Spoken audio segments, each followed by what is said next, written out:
Il Bologna è decisamente la mia squadra wow. Io ogni annata c'ho sempre una squadra che in qualche modo mi dà delle vibes, me le restituisce in termini proprio di giocate, di calcio, di espressione.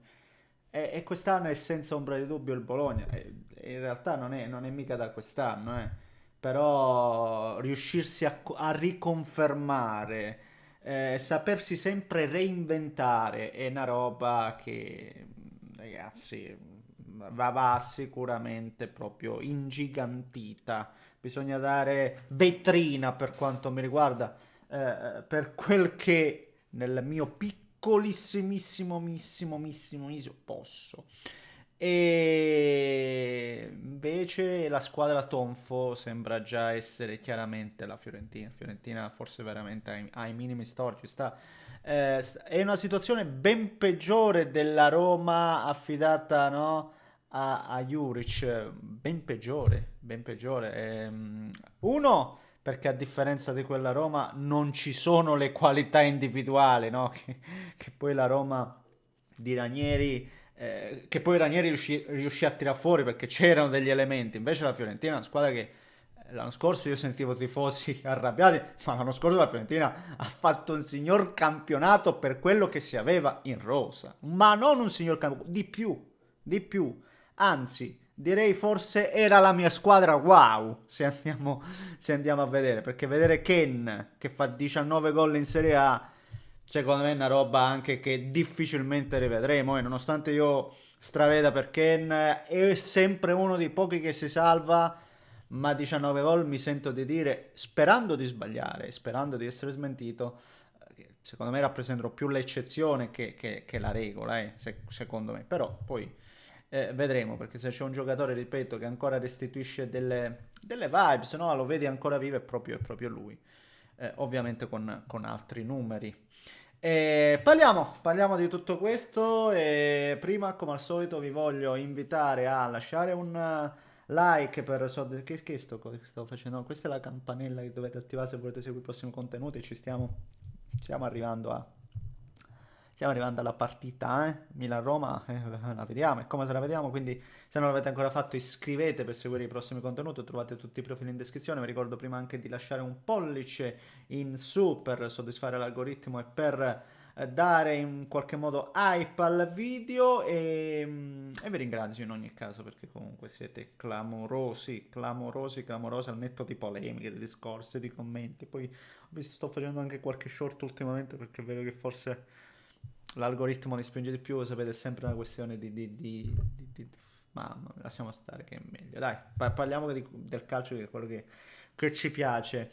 Sta per concludersi il Parma-Bologna, in realtà non è finito perché no, è appena finito. Mi correggo, è appena finita perché ha segnato? Che ha segnato? Si abbraccia Orsolini con la panchina. Ehm, Chi è che ha segnato? No, quale Popega? No, Popega era dietro assolutamente. Miranda? Ah, c'era Miranda! L'anno scorso ce l'aveva al Fantacalcio. No, pensavo Dallinga inizialmente, ma mi sembrava strano Dallinga che anche oggi ha avuto un'occasione clamorosa. Hanno fischiato, come si chiama? Fuori gioco, ma non lo so se fosse fuori gioco, è centrato la traversa. Sì, Miranda. Sul primo palo lì devi fare meglio. Sì, questo era un tiro da lì. Era un tiro da lì. Non era una palla buttata in me, era proprio un tiro, fa partire volutamente. Suzuki ogni tanto è bravissimo perché fa delle robe clamorose e poi sul palo ti devi piazzare meglio, eh. Con tutto il bene, assolutamente. Però a me quello che piace del Bologna è che gioca a pallone, non importa. Anche oggi addirittura vai sotto contro un Parma che comunque è ostico, no? Specialmente se vai sotto, sei al Tardini, la devi andare a riprendere. E sapete, può essere complicato. A Bologna non interessa niente, non si scompone, anzi, è giocatore, lo diciamo tante volte, che vanno alla grande per questo calcio di oggi perché nell'uno contro uno, vedi Rowe, vedi Odegaard, vedi Orsolini, hanno giocatori da uno contro uno, lo stesso Gambiaghi che entra dalla panchina, e sono giocatori che si esaltano e Italiano ha trovato, riesce in qualche modo a tirargli il meglio, è una roba pazzesca. Anche Odegaard oggi fa un paio di numeri incredibili, fa espellere il giocatore Stevez, ma tante, tante, tante giocate di livello, ragazzi, arrivano con facilità verso la porta, hanno l'occasione con Orsolini che se la divora, ma tante, tante situazioni, ragazzi, e tanto, tanto estro, tanto, tanto estro. Poi c'è Castro che bisogna dire, magari non c'è il fuoriclasse, tu il giocatore proprio fuori classe, però ci sono tantissimi buoni giocatori che possono ancora dimostrare, cioè possono ancora maggiormente affermarsi. E Castro è quel giocatore che, no? Già ha fatto quello step, perché Castro fa i gol da attaccante, vero, per movimenti, per come si trova e come riempie l'aria. Giocatore incredibile. Poi, ecco, vedi, è entrato Cambiare, mette sta bella palla per Miranda, e, cioè, Bologna è la mia squadra. Il Bologna ha 18 punti, ragazzi. Il Bologna ha 18 punti, o sbaglio? 18 punti! Ragazzi, il Bologna ha 18 punti! È una roba clamorosa, è una roba clamorosa. Io mi sento di dire che questo Bologna, se continua così, può provare a lottare nuovamente per la Champions. Difficile, molto molto complicata, non è semplice, anche perché lo stesso Bologna andrà a giocare una competizione come l'Europa League che ti toglie delle energie. Però ragazzi, ribadisco, questi hanno la capacità di creare tantissime occasioni a partita. Creano. E quando vedi una squadra del genere, ti togli il cappello, ragazzi miei. Ti togli il cappello. Ma, bravo, io ribadisco, per me italiano è un allenatore. Vabbè, poverino, non sta ancora al 100%, non era neanche in panchina, ma è uno che ci ha messo veramente le sue squadre sono così, sono così identificabili, senza se e senza ma. E quindi molto molto bene, ancora una volta ribadiamo, perdono pezzi importanti perché ma dietro, chi ha perso in più l'anno scorso, ce lo dimentichiamo sempre, due pedine proprio, Ndoye stesso, e lavora con quello che ha, ribadisco ancora, lavora con quello che ha. Io alzo le mani, questo è il Bologna d'italiano, tanti, veramente tanti, tanti complimenti. Squadra qua. Va bene, signori miei, appena finita la partita, ad un certo punto è arrivato anche un diluvio come quello che mi ricordo nel lontano 2008 quando dovette pensare Ibrahimovic a sbloccarla, se no non portavamo a casa quello scudetto, mamma mia, una delle gioie più immense, quindi il Tardini lo ricordo sempre con estremo piacere, soprattutto no, la pioggia incessante mi ha riportato a quei tempi là.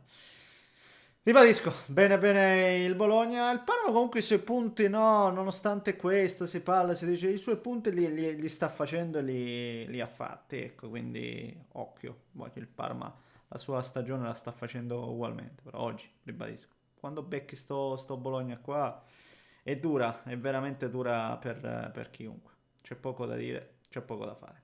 Complimenti, complimenti davvero. E andiamo un attimino, visto che ci siamo, a parlare anche, ribadisco, della Fiorentina che oggi perde quello che ad oggi possiamo tranquillamente considerare anche uno scontro diretto e oggi rischia la Fiorentina perché si trova in una situazione dove non è neanche preparata. Sai, ti devi mentalizzare per salvarti. Quando a inizio stagione, sì, Allegri, appunto Pioli un po' si era indispettito, anzi levo il po' delle parole di Allegri che non l'aveva messa tra le squadre pretendenti per la Champions. Cioè, questo poi ti fa perdere anche credibilità davanti ai tuoi giocatori. Per me la più grossa delusione oggi è proprio Pioli. La più grossa delusione del campionato è assolutamente Pioli per quanto mi riguarda, perché secondo me non è saputo entrare minimamente nella testa dei suoi giocatori, perché ribadisco, la Fiorentina l'anno scorso ha fatto di più di quello che poteva, ma quest'anno sta facendo nettamente troppo poco, e anche le parole di ogni volta che lo sento ai microfoni mi sembra sempre indispettito, mi sembra quasi, come si dice, presuntuoso, no? Non va bene, non va bene. Non è, devi valutare un po' la situazione in cui ti sei cacciato e c'è da abbassare la testa, no? Non puoi fare il duro. C'è da abbassare la testa. Oggi, se non sbaglio, non ha neanche parlato. Silenzio stampa. La Fiorentina già ha perso Pradè. Presso si è dimesso. Non credo si dimetterà Pioli, quindi andrebbe esonerato. Il contratto, comunque, è l'unico motivo per cui oggi non è ancora uscita l'ufficialità dell'esonero, proprio perché c'è un contratto importante. Però mi pare chiaro che i giocatori non lo abbiano digerito minimamente, no? Non so se per questioni tattiche o, ribadisco, comunicative. Di certo non ha attecchito. Poi ci sono comunque delle criticità importanti, la fase difensiva, cioè la difesa della Fiorentina credo che sia veramente scarsa, ma scarsa scarsa. Oggi vedevo un paio di situazioni. Vabbè, sul gol, brava la Lecce ad essere aggressivo, no? Recupera quella palla, la sradica Ndur e mette quella palla in mezzo e trova il giocatore e fa gol. Ma dopo un altro, non mi ricordo, 25-26, siamo andati a vedere. Una palla quasi innocua, non precisissima neanche, mi sento di dire, di Tete Morente, attraversa tutta l'area e praticamente scavalchi i difensori e arriva tranquillamente a banda. Cioè, ma non puoi essere così vulnerabile, non puoi essere così impreparata. E questo è dovuto anche, ribadisco, alla mancanza di qualità difensiva, perché la Fiorentina non è che ha un difensore di livello per quanto mi riguarda, però ribadisco, questo non è comunque accettabile. Poi certamente qualche punto in più, se guardiamo tutte le prestazioni, le performance, forse l'avrebbe anche meritato, ma non è che se sei penultimo e non hai ancora vinto una partita, non è che per sfortuna, questo che sia chiaro. Poi certo, anche oggi vedi, no, Ken da calcio d'angolo, che Falcone fa un miracolo assurdo, no? Che la prende sulla linea, ma con una reattività pazzesca, senza ombra di dubbio. Però ripeto, ci sono delle criticità, delle fragilità difensive che cioè, sono evidenti, e questo poi ti tolgono senza ombra di dubbio punti. E oggi tu magari non la vinci, ma non puoi perderla in casa contro il Lecce, ragazzi. Dai, questa praticamente oggi valeva 6 punti questa partita. Tu la perdi e ribadisco, adesso sarà sempre più dura, sarà sempre più difficile mentalmente parlando. Quindi qualcosa va fatto. Oggi Pioli non ha la testa dello spogliatoio, non la testa, il polso dello spogliatoio. Questo mi sembra abbastanza ovvio. Però ricordiamoci ancora una volta, lo voglio ribadire, la Fiorentina deve anche essere felice quando deve esserlo, nel senso che l'anno scorso ci sono state delle critiche feroci, ma l'anno scorso la squadra era allenata magnificamente. Mi ricordo fu preso a pernacchie uno come Palladino che ha fatto delle robe clamorose, perché questa è la Fiorentina. No, no, o meglio, non è questa quella che stiamo vedendo adesso, meriterebbe qualcosa in più, sia in termini di risultati che di performance di gioco e di tutto il resto, ma non è che è una squadra per lottare per l'Europa, la Fiorentina, non prendiamoci in giro, ecco. E questo è, vediamo un po' quello che succederà. Cristi Neri, l'ultima cosa voglio dire perché anche questa è abbastanza clamorosa, il rigore prima dato a Ranieri e poi le proteste, cioè come fai a protestare? Cioè sta roba io non... Ci sono telecamere su telecamere, tutto così chiaro, visibile. Come fai a protestare? Come fai a protestare? Ti becchi la munizione per la protesta e non per la simulazione. Perché non credo lo faccia apposta che sia autosgampetti. È sicuramente fortunoso. Però tu protesti anche. E allora lì devi beccare la simulazione. Non devi essere ammonito per proteste. Cioè cose assurde. Vedo delle cose che sono folli, onestamente. Boh. Vabbè, ci vuole coraggio, ecco, ci vuole veramente coraggio alcune volte. Signori miei, fatemi sapere cosa ne pensate voi, commentate, like, iscrivetevi al canale, vi aspetto ragazzi dopo, entriamo nel clima, entriamo nel mood, Milan-Roma e la vogliamo seguire come se la vogliamo seguire. Un grande abbraccio da Neschio.